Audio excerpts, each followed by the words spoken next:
This is your pattern predictions, a look at the next 2 weeks of weather, which takes us to the end of June. 1 degree outside meteorologist Danielle Noyes here.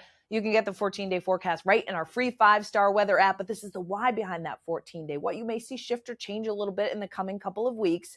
And what we're going to start with is the height to 500 millibars. What is that? How high up you need to go in the atmosphere before you hit that pressure level? If you have to go pretty high, that's a warmer layer of the atmosphere, and that's represented in the yellows and oranges. If you have to go up not so high, it's a thinner layer, the colds, blues, purples on the map. So as I play things out, one big thing you're going to notice off the bat, particularly if you watch the last pattern predictions, is there's not a ton of blue and purple and cold air on the map.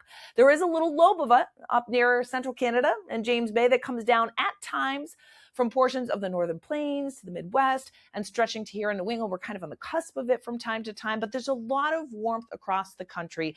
And there's a big ridge that builds in across the West Coast, central United States, southeastern United States, and the mid-Atlantic that will bring some intense heat in at times, particularly towards the end of the month, that may break records, push over 100 degrees in some areas. Also, you notice the flow gets more zonal, so we're on the edge of some of that warm air, and that plays out in our temperatures too. So this time of the year, of course, our average high temperature is creeping up slowly, right? Mid to upper 70s, and we'll pretty much be there right on through the 20th and 21st, the official kickoff of astronomical summer, and we stay near or slightly below average heading into that last full week of June. Then we slowly start to tick those temperatures back up into the 80s. Keep in mind, this is a New England-wide average. And similarly, the overnight lows don't feature real cold air or real mild air either until you get to the end of the period with overnight lows in the 60s, but many 50s for overnight lows several mornings. The coolest of the stretch, perhaps Wednesday morning, and then again Sunday into Monday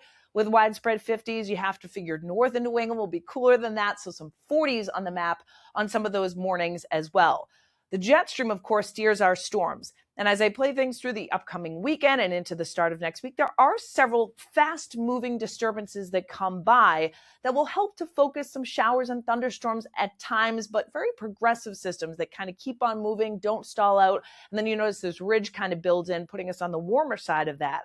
In terms of precipitation across the country, the clear bullseye is across the Gulf Coast, where we have a tremendous amount of rain, all the way from the south coast, actually, of Texas, stretching into portions of Louisiana and Alabama and Mississippi.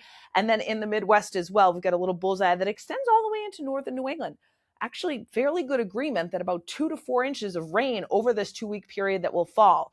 The only problem is that you notice far southern New England, it's less than that. And that's the areas that we've been talking about if you've been watching Insights, moderate to severe drought that could use a little bit of extra rain.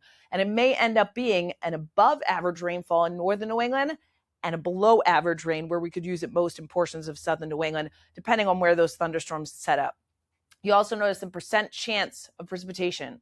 Remember, that it doesn't mean it's raining 80% of the day. It's the chance that you get a shower during the day. It goes up on Thursday, particularly northern, central, western New England, goes back down to end the week. There may be a few pop-up showers and storms around this weekend and into the start of next week with a little low pressure coming by, and then it drops back down. In fact, most of the last week of June, lower chances with maybe a cold front coming in towards the middle or end of the week that may focus a round of some showers and storms coming in. So kind of a classic summertime pattern setting up, but overall, New England near or a slightly below average in terms of temperature to start the period before we get some warmth that builds back in.